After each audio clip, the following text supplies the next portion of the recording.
Good morning my older students. मैं हूं ज्योति शर्मा और मैं आप सभी का स्वागत करती हूं स्मार्ट स्टडी चैनल पे। यहाँ मैं आपको नर्वस सिस्टम पढ़ा रही थी, जिसके अंदर अपना ईयर वाला टॉपिक चल रहा था, जिसका ऑलमोस्ट पार्ट अपना कंप्लीट हो चुका है। कुछ जिसके अंदर बचा हुआ है जो अपने को देखना है कि बैलेंस ईयर का काम, दो काम होते हैं कान के। एक तो बैलेंस करने का काम होता है और दूसरा ईयर जो है वो सुनने का काम करता है। ठीक है, तो आप वो सुनने वाला पोर्शन जो है मैंने आपको कंप्लीट करा दिया है। अब अपन देखेंगे कि ईयर से बैलेंस कैसे होता है। ईयर बैलेंस नहीं करता है, एक बात ध्यान रखना। ईयर सिर्फ जब बॉडी की जो पोजीशन है जब वो चेंज होती है ना, तो ईयर सिर्फ ब्रेन को सिग्नल भेजने का काम करता है कि बॉडी की पोस्चर, बॉडी की पोजीशन जो है चेंज हो रही है, जो स्थिति बॉडी की है वो चेंज हो रही है, तो ब्रेन को क्या करना चाहिए, इस चीज़ के सिग्नल न्यूरॉन्स के द्वारा किसको पहुंचाए जाते हैं, ब्रेन को पहुंचाए जाते हैं। ठीक है, तो अभी ये देखो आप लोगों का एग्ज़ाम बिल्कुल पास आ रहा है 1 अगस्त। तो अच्छे से पढ़ाई करते रहिए, घर पे रहिए, स्वस्थ रहिए। कोरोना काफ़ी बढ़ रहा है, आप लोग देखते हो न्यूज़पेपर में, यूट्यूब पे बहुत सारे ऐसे वीडियोस आ रहे हैं, है ना, जो कि जिससे पता चल रहा है कि कोरोना जो है काफ़ी ख़तरनाक कंडीशन में पहुंच रहा है। अभी बोल रहे हैं कि थोड़े टाइम बाद में जब 3rd वेव आएगी वो तो और भी ज़्यादा खतरनाक आने वाली है। तो घर पे रहे, इसको चैन को, जैसे ही हम चैन को ब्रेक करेंगे कोरोना की, तो हो सकता है हमें कुछ इससे निजात मिले, है ना। तो आप लोग घर पे रह के अपनी स्टडी करते रहिए। बिल्कुल ये मत सोचिए कि हमारा एग्ज़ाम पोस्टपोन हो जाएगा। देखो कुछ लोग पॉजिटिव थिंकिंग रखो हमेशा कि हमारा एग्ज़ाम होगा और 1 अगस्त को ही होगा। ठीक है, और 1 अगस्त के अकॉर्डिंग ही तैयारी करो। एग्ज़ाम पोस्टपोन भी होता है तो क्या फ़र्क पड़ता है, 1 महीना हो जाएगा, अच्छा ये ना हमें थोड़ा टाइम और मिल जाएगा। लेकिन आप अगर नहीं हुआ तो फिर सोचो क्या होगा। तो इसलिए आप सिर्फ ये सोच के चलो कि हमारा एग्ज़ाम 1 अगस्त को ही है और उसी के अकॉर्डिंग आप अपनी तैयारी करते रहो, है ना। बाकी आप लोग खुद समझदार हो, आप लोगों को अच्छे से पता है अपने सपनों के लिए आप जितने ज़्यादा मेहनत करोगे, जितना आप लोग ज़्यादा पढ़ाई करोगे, उतना आपको ही बेनिफिट होगा, है ना। समझाने से किसी से कुछ होता नहीं है। तो चलो आज अपन पढ़ते हैं अपना क्या, ज्योति शर्मा को तो हटाओ। आज अपन पढ़ते हैं, देखो ह्यूमन ईयर बताया था मैंने आपको, यही चल रहा है अपना ह्यूमन, ज़्यादा नीचे लिख दिया गया।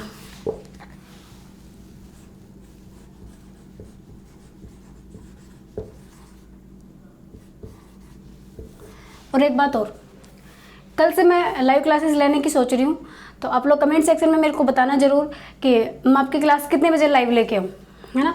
सुबह लेके आऊँ या फिर शाम को, दोपहर में, जिस टाइम आपको सुटेबल लगे कि हाँ ये टाइम हमारे लिए बायोलॉजी पढ़ने के लिए बेस्ट है, मैं उसी टाइम पे आपके क्लासेस जो है आपके लिए और लाइव ले आऊँगी। ठीक है, और उसमें अपन ये वाला टॉपिक तो यहाँ चलता ही रहेगा। लाइव के अंदर अपन अपना नया टॉपिक शुरू करेंगे जिसके अंदर मैं आपको जेनेटिक्स पढ़ाने वाली हूँ। ठीक है, तो लाइव क्लास के अंदर जितने जो बच्चे पढ़ना चाहते हैं जेनेटिक्स, जिनका वीक है, जिनको जेनेटिक्स नहीं समझ में आ रहा है, तो वो बच्चे आप मेरे को वहाँ पे आप अपने क्वेश्चन भी मेरे को पूछ सकते हो। बाकी और आप लोगों का जो कंसेप्ट है वो मैं आपके अच्छे से बिल्डअप करा दूंगी। ठीक है, तो कल लाइव क्लास के लिए तैयार रहिए। शाम को आई थिंक मैं मेरे हिसाब से शाम को 4 बजे लाइव क्लास लेने वाली हूँ। बाकी आप लोग बता देना कि आपको कौन सा टाइम सूटेबल है, मैं उसी टाइम पे आपको पढ़ा दूंगी क्योंकि मैं फ्री रहती हूँ। ठीक है, तो चलो ह्यूमन ईयर, फर्स्ट पार्ट कौन सा था,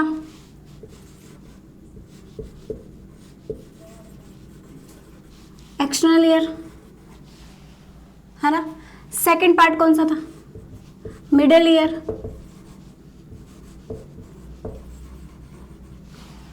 ठीक है। थर्ड पार्ट कौन सा था, इंटरनल ईयर, ठीक है। ईयर की ये सारी स्ट्रक्चर मैं आपको कंप्लीट करा चुकी हूँ। अभी अपने को सिर्फ इतना देखना है कि ईयर जो वो बैलेंसिंग में कैसे हेल्प करता है। ठीक है, ईयर के इंटरनल ईयर जो मोस्टली काम जो है वो कहाँ होता है, इंटरनल ईयर में होता है। तो इंटरनल ईयर के अंदर 2 पार्ट मैंने आपको बताए थे, एक तो कोक्लिया जो कि काफी उलझी हुई स्ट्रक्चर है, लेब्रिंथ है। ठीक है, एक मैंने आपको बताया था वेस्टिबुलर डक्ट होती है, उसमें 3। ठीक है, 2 तो कैसी होती है, वर्टिकल होती है और एक कैसी होती है, हॉरिजॉन्टल होती है। एक तो कैसी होती है ऐसे, है ना, जैसे ये जैसे मांग जाती है ना अपनी, और एक होती है ऐसे जैसे अपन हेडफोन पहनते हैं, और तीसरी कैसे होती है जो अपन गले का नेकलेस पहनते हैं ना, ऐसे साइड व्यू से। ठीक है, बस मतलब 3 वेस्टिबुलर डक्ट होती है, तो अब देखो इंटरनल ईयर के अंदर पहले कोक्लिया, कोक्लिया जो है वो किस में हेल्प करता है, हियरिंग में हेल्प करता है।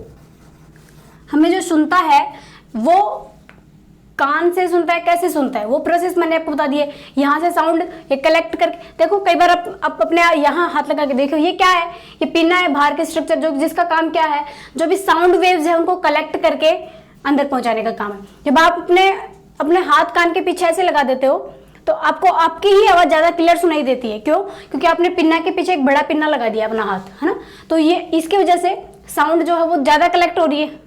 भाई कोई चीज हमें सुनाई नहीं देती है, कि अगर कोई हमें बोल रहा है काफी ज्यादा शोर है, हमें सुन नहीं रहा है, तो हम क्या करते हैं, ऐसे कान लगा के सुनते हैं ना। तो वो क्या सुनते हैं, ताकि ये वाला जो अपना हाथ है, ये बड़ा पिन्ना, ये क्या करे, बाहर से जो साउंड आ रही है जो हम सुनना चाहते हैं उसको कलेक्ट करके कान के अंदर पहुंचाए, ताकि हमें आसानी से सुनाई दे। बात क्लियर हुई? तो देखो कोक्लिया जो है वो किस में हेल्प करता है, हियरिंग में हेल्प करता है। मैं आपको बता रही थी, यहाँ से साउंड कलेक्ट करके पिन्ना कहाँ भेजता है, अंदर भेजता है। फिर वहां से सबसे पहले कौन सा पार्ट है, बाहर वाला टिम्पेनम, टिम्पेनम के अंदर जाके साउंड वेव जो है वहां पे क्या करती है, वहां पे हिट करती है ना, टिक टिक टिक। फिर वो वहां पे हिट करने के बाद सबसे पहले वो किसको हिट करेंगी, सबसे पहली वो ईयर ओसिकल, मिडिल ईयर में पहुंच गए, मिडिल ईयर की ईयर ओसिकल को हिट करती है। ईयर ओसिकल फर्स्ट कौन सी, मेलियस, मेलियस को हिट करेगी। मेलियस फिर टिक टिक टिक किस पे मारेगी, एनुअल पे मारेगी, इनकस पे। फिर इनकस किसको हिट करेगी, स्टीरप को हिट करेगी, स्टेपीज को हिट करेगी। स्टीपेज से अल्टीमेटली जो साउंड है वो कहाँ पहुंचती है, इंटरनल ईयर के अंदर कोक्लिया में बोनी लेब्रिंथ में पहुंचती है ना, बोनी लेब्रिंथ और मेम्ब्रेनस लेब्रिंथ होते हैं उसके अंदर, वहां पहुंचती है। वहां से सिग्नल जो है, अभी कोक्लिया के अंदर कुछ ऐसे स्ट्रक्चर होते हैं ना, कोक्लिया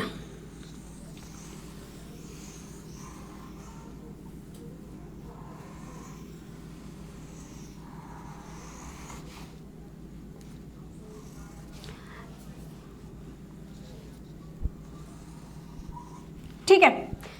तो इसके अंदर जब पहुंचती है तो यहाँ पे कुछ क्या, यहाँ पे कौन सी ट्यूब है, यूस्टेकियन ट्यूब है, ठीक है। और यहाँ पे कुछ क्या होते हैं, न्यूरॉन्स होते हैं। ये न्यूरॉन्स यहाँ पे एक्शन पोटेंशियल जनरेट हो जाता है वेव्स की वजह से, और ये यहाँ से सिग्नल लेके ब्रेन तक जाते हैं कि ऐसी साउंड आ रही है, क्या है, क्या बोलना चाह रहा है, किसकी साउंड है। ब्रेन जो है अपनी एक ऐसी मशीन है जो बॉडी के अंदर होने वाले सभी सिस्टम को, सभी प्रोसेस को, जो भी ऑल थिंग जो हम देख रहे हैं, सेंस कर रहे हैं, जो भी सुन पा रहे हैं, देख पा रहे हैं, बोल पा रहे हैं, उन सभी को सेंस करने का काम, एनालिसिस करने का काम, सारा काम किसका है, अपनी ब्रेन का है, अपने मशीन का है, ब्रेन ड्रीम मशीन का, ठीक है। बात समझ में आई? तो ये यहाँ से हिट करता है और यहाँ से सिग्नल जनरेट होता है, और ये सिग्नल कहाँ पहुंचा दिया जाता है, ब्रेन तक पहुंचा दिया जाता है, और ब्रेन से मोटर न्यूरॉन सिग्नल लेके वापस आते हैं और वो बताते हैं कि ये एनालिसिस करके कि ये किसकी आवाज है। इतनी बात समझ में आई? कोक्लिया के अंदर हियरिंग होती है, कैसी होती है, समझ में आई? सेकंड, वेस्टिब्युलर डक्ट होती है।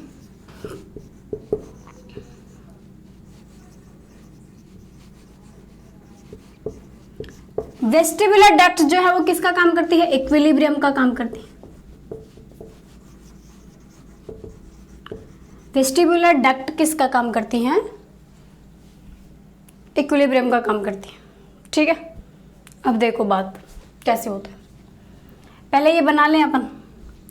सबसे बाहर ये भाई कान है, पिन्ना, एक्सटर्नल ईयर, ठीक है। ये टिम्पेनम जिसको ईयर ड्रम भी बोलते हैं, ये अपना मिडल ईयर जिसके अंदर 3 ईयर ओसिकल्स होती हैं। सबसे पहली हथौड़े वाली, हैमर, मेलियस, उसके बाद कौन सी होती है, ये वाली, हाँ, फिर कौन सी होती है, ये वाली, ठीक है। ये इसको हिट करती है, ये इसको करती है, ये आपस में अटैच होती है, ये दूर नहीं होती है, पास बना देती है उसको, ठीक है। फिर अल्टीमेटली यहां से अपना शुरू होता है कौन, ये अपना इंटरनल ईयर शुरू होता है यहां से। बात समझ में आ रही है?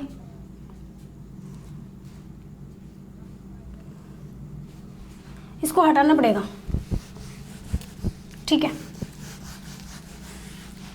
ये यहाँ से शुरू होती है, देखो वेस्टिबुलर डक्ट है, शुरू में तो फुली हुई स्ट्रक्चर होती है ऐसे, है ना, फिर आगे जाके सकड़ी हो जाती है और ये ऐसे आती है घूम के।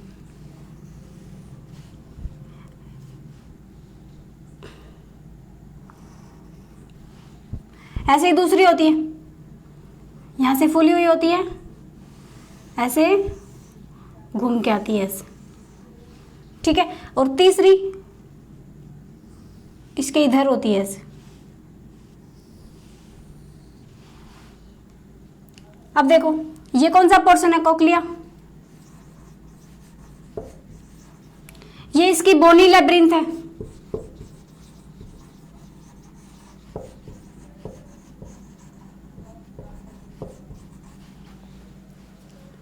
समझ में आ रहा है ना, ये इसकी बोनी लेब्रिंथ है, ठीक है। ये वेस्टिबुलर डक्ट है,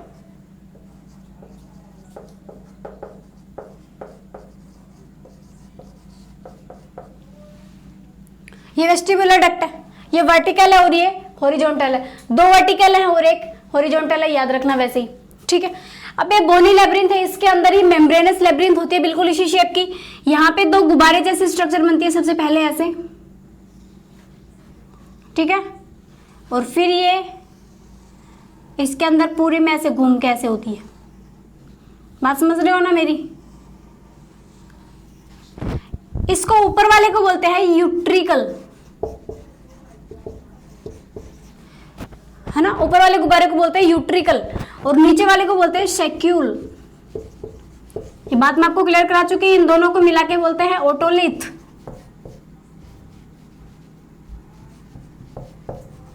ये इसके अंदर क्या होता है, या आपको मैं इसकी डिटेल में स्ट्रक्चर कराऊंगी। इसके अंदर कुछ कैल्शियम कार्बोनेट के क्रिस्टल प्रेजेंट होते हैं। ओटो का मतलब होता है सुनना और लिथ का मतलब होता है पार्टिकल्स। कान के अंदर कुछ क्रिस्टल पार्टिकल होते हैं, ठीक है। तो ये ऊपर वाले को बोलते हैं यूट्रिकल और नीचे वाले को बोलते हैं सेक्यूल। अब इस मेम्ब्रेनस लेब्रिंथ ये इधर भी ऐसे इनकी तरफ भी जा रही है, ये वाला पोर्शन है ना, यहाँ भी जा रही है, ध्यान रखना आप बात को, इसमें भी ऐसे ही, ठीक है। इसके अंदर फ्लूइड भरा है, कौन सा, एंडोलिम्फ,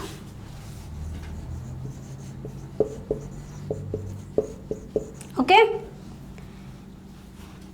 और बाहर वाले के अंदर बोनी लेब्रिंथ के अंदर फ्लूइड भरा है, कौन सा, पेरिलिम्फ।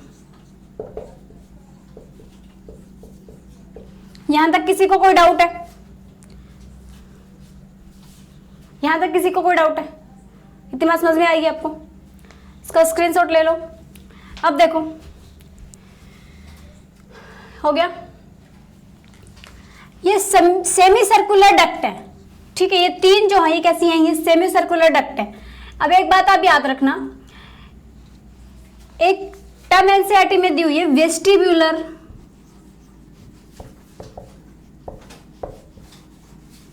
एपरेटस।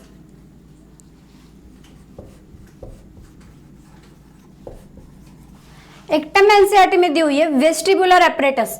इसके अंदर एक तो अपना ओटोलिथ आता है और प्लस वेस्टिब्यूल डक्ट्स आती है।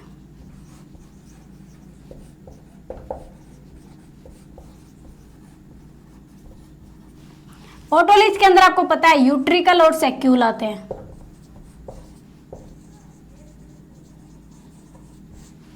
कोई डाउट नहीं है ना, बात समझ में आई।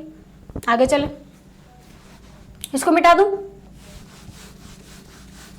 अब सुनने का काम तो ये करेगा, बैलेंसिंग का काम ये वाला पार्ट करेगा जो मैंने मिटा दिया। देखो इक्विलिब्रियम जो है वो कितने टाइप का होता है, बॉडी के अंदर दो टाइप का इक्विलिब्रियम होता है, ठीक है। किस किस टाइप का, इसको भी मिटा दूं क्या।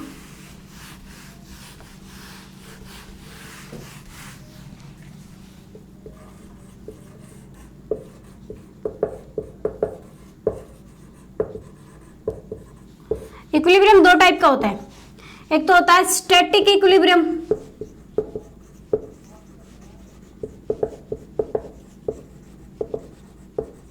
और दूसरा होता है डायनामिक इक्विलिब्रियम।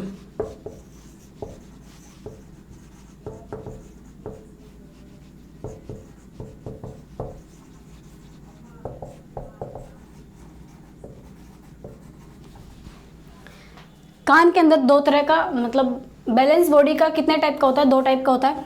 एक तो स्टैटिक इक्विलिब्रियम होता है और एक होता है डायनामिक इक्विलिब्रियम। स्टैटिक इक्विलिब्रियम किसको बोलेंगे, एक बार समझ लो फिर लिखवा दूंगी।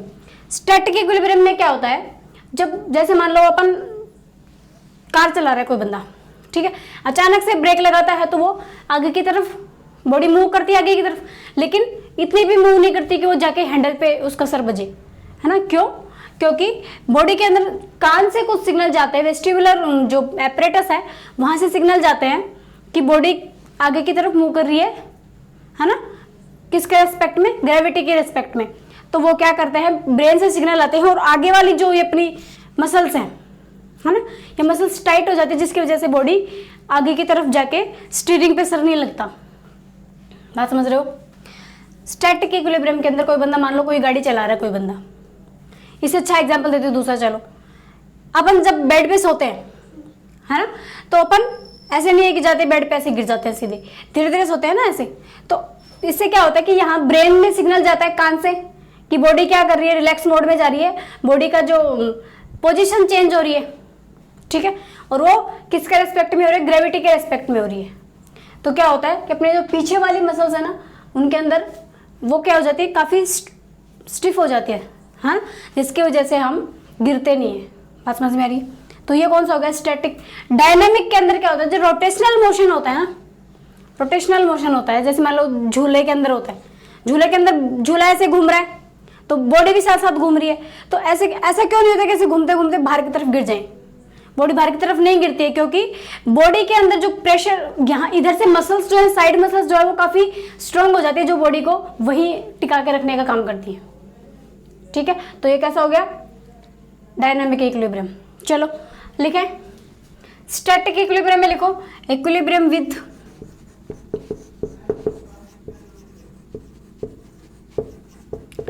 रेस्पेक्ट, किसके रेस्पेक्ट में होता है, विद रेस्पेक्ट टू ग्रेविटी, है ना, एंड स्पीड। ग्रेविटी और स्पीड के रेस्पेक्ट में होता है। और ये किस में होता है, equilibrium with respect to rotational acceleration.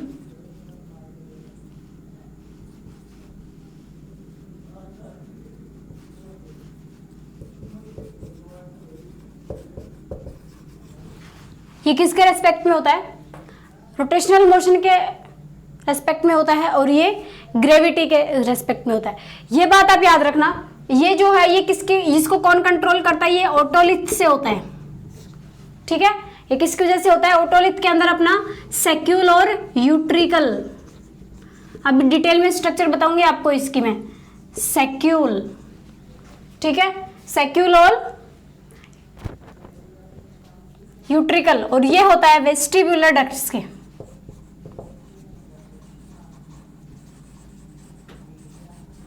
भाई बैलेंसिंग का काम कौन करता है, वेस्टिबुलर अपरेटस करता है, ये बात मैंने भी आपको बताई। बैलेंसिंग का काम कौन करता है, वेस्टिबुलर अपरेटिस। वेस्टिबुलर अपरेटिस के दो पार्ट है, एक तो वेस्टिबुलर डक्ट है और दूसरा पार्ट अपना ओटोलिथ। ओटोलिथ के दो पार्ट फिर से है, ओटोलिथ के एक तो यूट्रिकल है और दूसरा कौन सा है, सैक्यूल है, ठीक है। अब अपन इसको कंप्लीट करें। चलो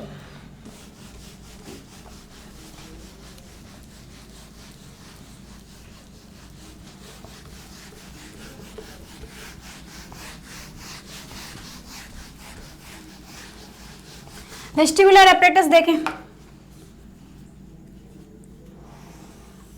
ऐसे होती है, ये यहां से फूली हुई होती है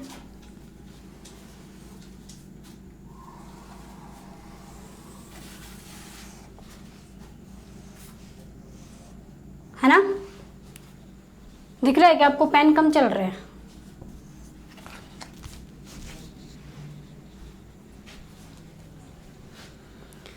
अब देखो इसके अंदर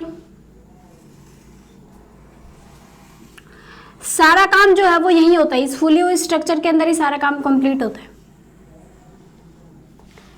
कुछ ऐसी स्ट्रक्चर प्रेजेंट होती है जिसको बोलते हैं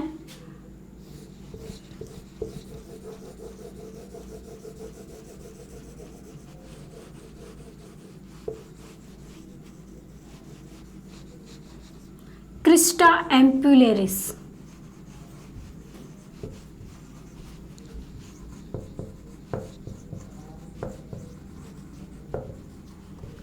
जिसको क्या बोलते हैं, जिसको क्या बोलते हैं, क्रिस्टा एम्पुलेरिस। ठीक है, अब देखो क्रिस्टा एम्पुलेरिस के ऊपर कुछ हेयर लाइक स्ट्रक्चर ऐसे लगी होती है, जो कि मैंने आपको किसके अंदर बताई थी, ऑर्गन ऑफ कोटाई के ऊपर बताई थी, ऐसे।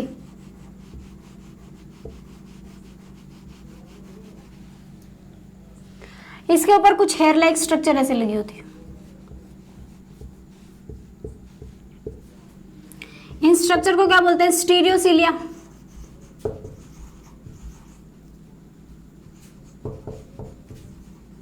इन स्ट्रक्चर्स को क्या बोलते हैं, स्टीरियोसीलिया, जो कि किस पे लगी होती हैं, क्रिस्टा एम्पुलेरिस पे लगी होती है। ठीक है, अब देखो ये बोनी लैब्रिंथ है बाहर की तरफ, और अंदर की तरफ है ये कौन सी है, बोनी लैब्रिंथ।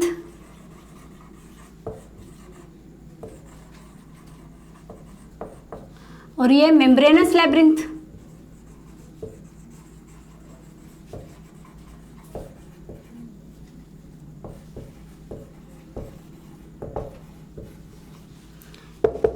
इसके अंदर फ्लूइड भरा है, कौन सा, एंडोलिम्फ। इसके अंदर फ्लूइड भरा है, कौन सा, पेरिलिम्फ। अब ये जो स्ट्रक्चर है ना, इसके ऊपर एक लेयर होती है, ऐसे एक मेम्ब्रेन की स्ट्रक्चर होती है, एक मेम्ब्रेन की लेयर इसके ऊपर होती है। ठीक है, इस लेयर का नाम है, इस स्ट्रक्चर का नाम है, जो कि किस पे प्रेजेंट है, अपने किस पे प्रेजेंट है, ये जो हेयर लाइक स्ट्रक्चर है ना, जिसको स्टीरियोसीलिया बोले, इसके ऊपर प्रेजेंट है, जिसको बोलते हैं क्यूप्यूला।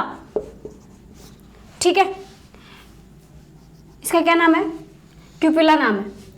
जब यहां से प्रेशर आता है ना, कोई भी बॉडी के अंदर मूवमेंट होता है जिसकी वजह से प्रेशर आता है, तो यहाँ पे न्यूरॉन्स जो है सिग्नल जनरेट होता है।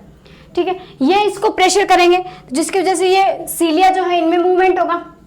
ठीक है, जब सीलिया में मूवमेंट होता है तो बॉडी, यहाँ पे जो है कुछ न्यूरॉन्स की सेल्स पड़े होते हैं ऐसे, इनमें सिग्नल जनरेट होता है, और ये सिग्नल कहाँ पहुंच जाता है, ब्रेन तक पहुंच जाता है। ये बात मैंने आपको बताई थी। ये सिर्फ बताता है कि बॉडी की पोजीशन चेंज हो रही है। ईयर के अंदर जो पोर्शन है जो कि इक्विलिब्रियम का काम करता है, वो सिर्फ इतना बताता है कि बॉडी की पोस्चर चेंज हो रही है, बॉडी के गिरने के चांसेस हैं। ठीक है, उसको कंट्रोल करने का काम किसका है, अपने ब्रेन का काम है। बॉडी के अंदर जितने भी सारे भी एनालिसिस होते हैं, जितने भी सिग्नल होते हैं, सारे कौन करता है, ब्रेन ही करता है। यहां से सिर्फ इक्विलिब्रियम का सिग्नल जाता है, ये बात याद रखना। ठीक है, अब एक पॉइंट और देखो छोटा सा,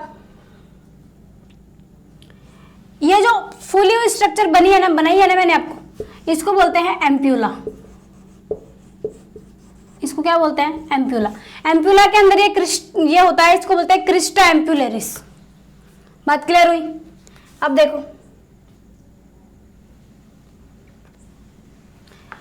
देखो, एक पॉइंट और देखो छोटा सा, फिर ये कंप्लीट हो जाएगा। फिर कल अपन थोड़ा सा नर्व इंपल्स कंप्लीट करेंगे, और फिर एंडोक्राइन शुरू करेंगे। ठीक है, और कल शाम को 4 बजे लाइव क्लास जेनेटिक्स के लिए। ओके, तो चलो देखते हैं। इसके स्ट्रक्चर बनाइए, एम्प्यूला की स्ट्रक्चर बनाए।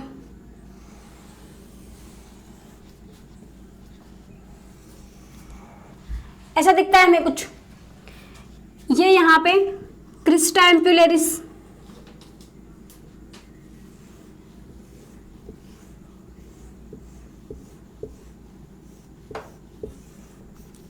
ये क्रिस्टा एम्पुलेरिस, इसके ऊपर हेयर लाइक स्ट्रक्चर ऐसे, समझ पा रहे हो ना आप, इसके ऊपर हेयर्स लगे होते हैं ऐसे, जिनको क्या बोलते हैं, स्टीरियोसीलिया। इन स्ट्रक्चर को क्या बोलते हैं? स्टीरियोसीलिया। ये क्या है अपना? क्रिस्टा एम्पुलेरिस।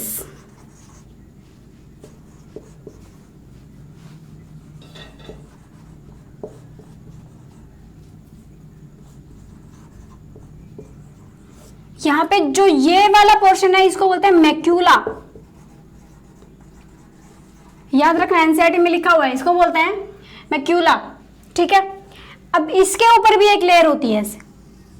ये किसके स्ट्रक्चर बना रही हूं मैं? ओटोलिथ बना रही हूं। ये क्या है? ओटोलिथ है। ठीक है, सॉरी, ये क्रिस्टा एम्पुलेरिस नहीं है। क्रिस्टा एम्पुलेरिस वेस्टिबुलर डक्ट्स में होता है, इसमें होता है मैक्यूला। ठीक है, सॉरी बाय मिस्टेक हो गया। ये इसमें होता है, ये वाला जो पोर्शन है ना जिसके अंदर, जिसको वेस्टिबुलर डक्ट के अंदर, जिसको क्या बोलते हैं? क्रिस्टा एम्पुलेरिस बोलते हैं। इसको ओटोलिथ के अंदर मैक्यूला बोला है। ठीक है, ये हेयर लाइक स्ट्रक्चर वही बात है। इसके ऊपर ये हेयर्स लगे हैं, इनको क्या बोलते हैं? स्टीरियोसीलिया। इन पार्ट्स को क्या बोलते हैं? स्टीरियोसीलिया। अब इसके ऊपर भी एक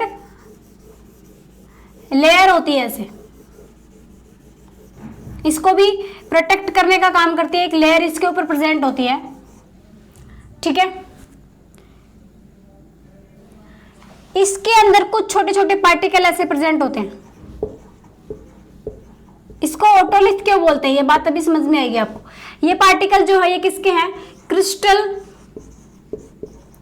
CaCO3 के, क्रिस्टल कैल्शियम कार्बोनेट के पार्टिकल है छोटे छोटे। ठीक है, इसके अंदर प्रेजेंट होती है अपनी ऑडिटरी नर्व।